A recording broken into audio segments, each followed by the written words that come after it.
Et bonjour à toutes et à tous, ici Laxei,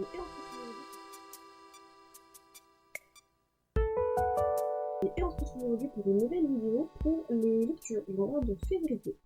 On est sur un très petit mois de lecture, déjà je n'en ai que deux sur moi, genre que deux mangas, puisque les autres que j'ai lus c'est des romans que j'ai empruntés à la bibliothèque, et il y en a que deux. J'ai très peu lu ce mois-ci. Déjà parce que j'ai pas acheté de livre, genre le seul que j'ai acheté c'est celui-ci. Et du coup, vu que j'ai pas acheté de livre, j'ai pas eu un surplus d'envie de lire, étant donné que c'était pas des livres que j'avais achetés, mais que j'avais emprunté, et du coup j'ai emprunté parmi ceux que je pouvais trouver qui me plaisaient. Et c'était pas glorieux. Voilà, j'ai lu des choses que je voulais lire par curiosité, et ça n'a pas payé. Donc déjà je regrette pas de pas les avoir achetés, et c'est déjà pas mal. On va commencer par les mangas, vu que c'est ceux que j'ai sur moi. J'ai du coup lu le 4e tome de Nona, donc c'est le dernier tome que j'avais en physique, faut que je jette la suite. Pour le coup, les nanas, je les ai tous. Je connais l'histoire puisque j'ai lu l'année dernière. Je crois que c'est ça l'année dernière, mais je les ai tous, donc je vais les acheter au fur et à mesure. Sachant que vous avez trouvé d'occasion les 4 premiers, donc peut-être que je peux tous les trouver d'occasion. Et dans la continuité de ce que j'avais lu l'année dernière, pas du tout, le mois dernier en manga, on a du coup le 3e tome du numéro Invalide. Donc on suivait Coralie qui subit une erreur médicale et ça lui gâche complètement la vie. On est toujours dans cette lignée. Ce tome-là il fait mal, puisqu'au début, tout le long du tome, ça va mieux en fait. Au début, elle va à l'école qui lui plaît, elle voit bien que ça marche pas, elle découvre une nouvelle équipe médicale, elle commence à avoir du nouveau, mais dans le bon sens. On la croit pour son erreur médicale, on l'écoute, on lui donne des médicaments, elle est enfin écoutée, enfin prise en compte. Et à la fin, c'est de nouveau un downfall, en fait, je ne vois pas du tout. Je suppose que c'est encore un hôpital qui était associé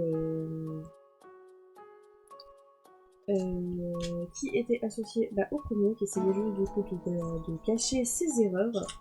Voilà. Donc j'ai très hâte, sachant qu'il reste plus que 2 tomes, j'ai très hâte, je sais pas, faudrait que je regarde ce que sort le 4e et le 5e s'ils vont une date, mais j'ai très hâte de voir la fin, sachant que c'est une autobiographie, c'est vraiment la...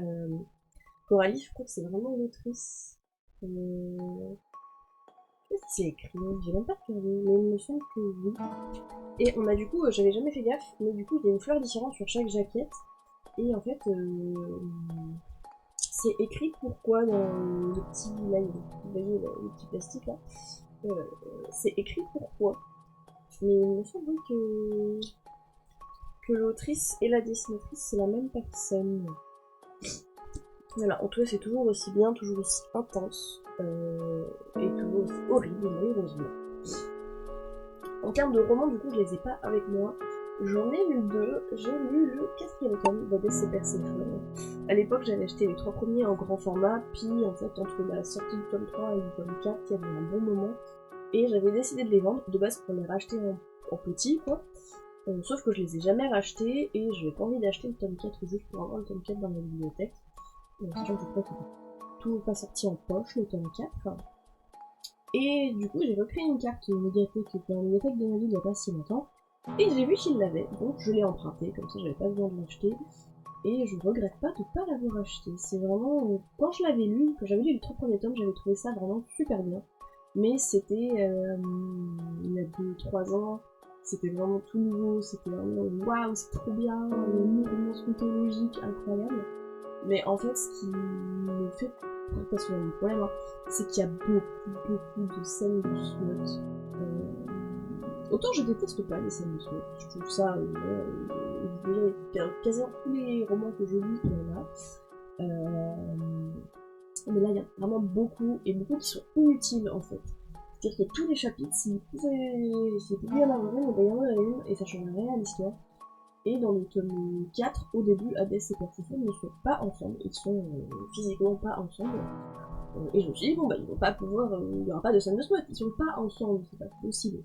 Et en fait si, puisqu'ils font des rêves l'un de l'autre dans lesquels du coup il y a des scènes de smut, et c'est tout ce qu'il y a, alors que du coup ils font le même rêve, et plutôt que de communiquer sur où est-ce qu'ils sont, qu'est-ce qui se passe, comment ça va, bah il y a du donc déjà intérêt zéro. et c'est une bouche qui normalement il y a 34 chapitres où c'est 34 personnages différents, 34 personnages différents, c'est vraiment, je lisais dans le travers en mode bon c'est fini quand, hop là. Donc voilà, et même en faisant ça, je l'ai traîné pendant facile 2 semaines ce roman, tellement j'étais saoulée. À DC Persephone, ça fait un carton sur BookTok, un peu moins maintenant, je trouve qu'on en parle un peu moins, mais parce qu'il y a des nouveautés, on parle plus des nouveautés. Mais c'est vraiment pas... Ça vaut pas le coup. Franchement, personnellement, j'avais adoré à l'époque, en fait, maintenant, en lisant le tome 4, qui doit être sur la même fondement que les autres, hein, la même structure. Il y a rien, c'est vite, c'est pro, c'est... En dehors du contexte mythologique, il n'y a pas grand-chose. Ouais.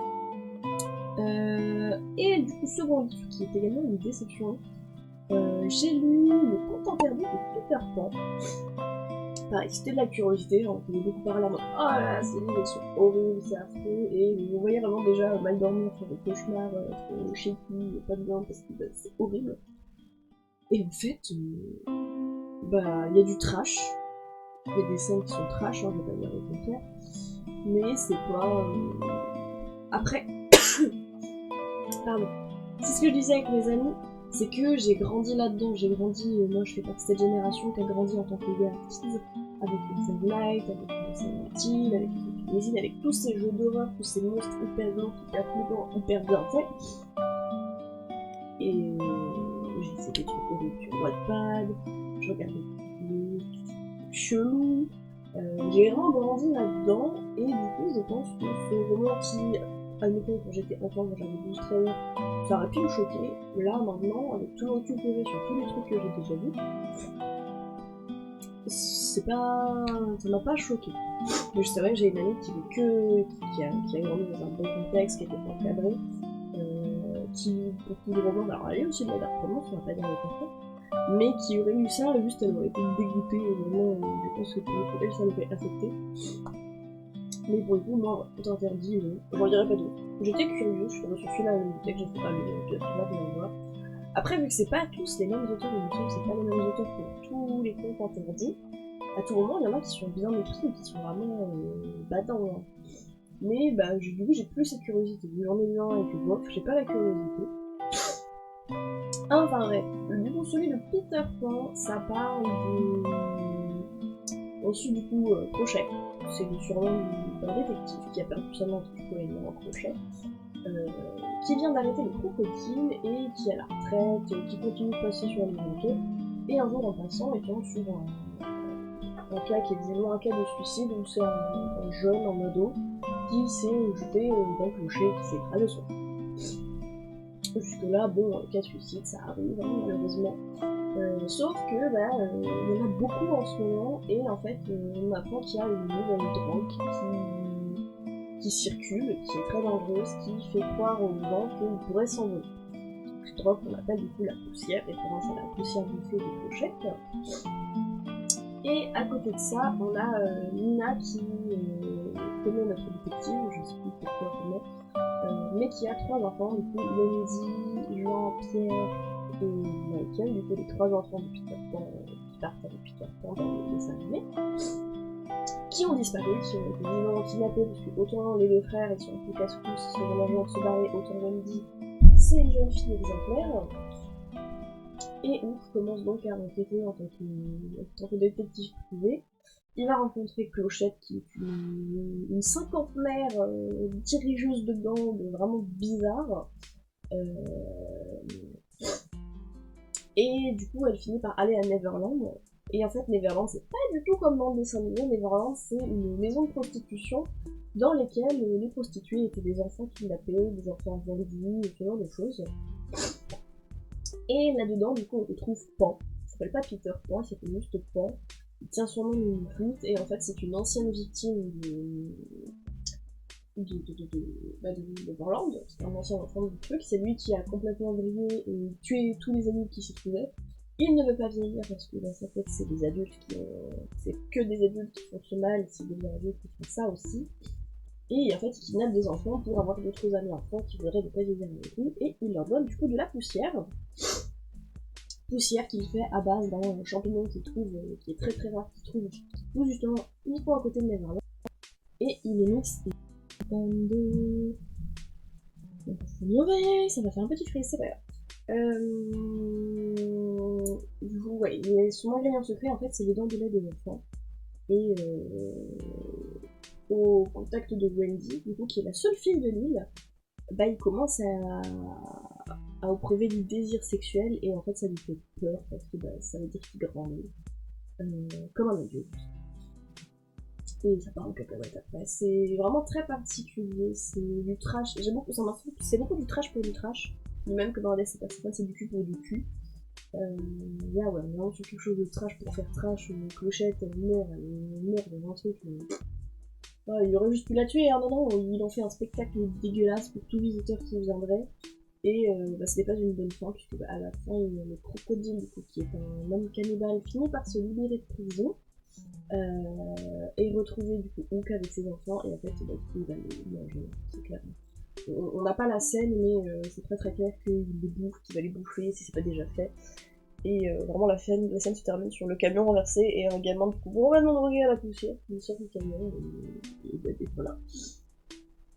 Voilà. C'était vraiment pas glorieux, pas grand chose à dire. C'est de l'horreur glauque, mais vraiment juste glauque pour dégoûter le lecteur. Et bah ça a pas marché sur moi, parce que j'ai vu trop de choses dans ma vie. Non, c'est vrai quoi, j'ai pas été... Je pensais que je le serais, parce que bah, c'est mes trucs d'horreur, c'est vraiment quelque chose que j'adore. Mais il faut croire que, bah... non. Voilà. Du coup, ça sera tout. C'est vraiment très très court. Enfin, comme j'ai beaucoup parlé, donc il y a 12 minutes presque là. J'ai pas mal parlé pour seulement 4 lectures. Mais ce sera tout pour cette vidéo. On se retrouve bientôt pour une prochaine. Et n'oubliez pas de liker et de vous abonner. Bye!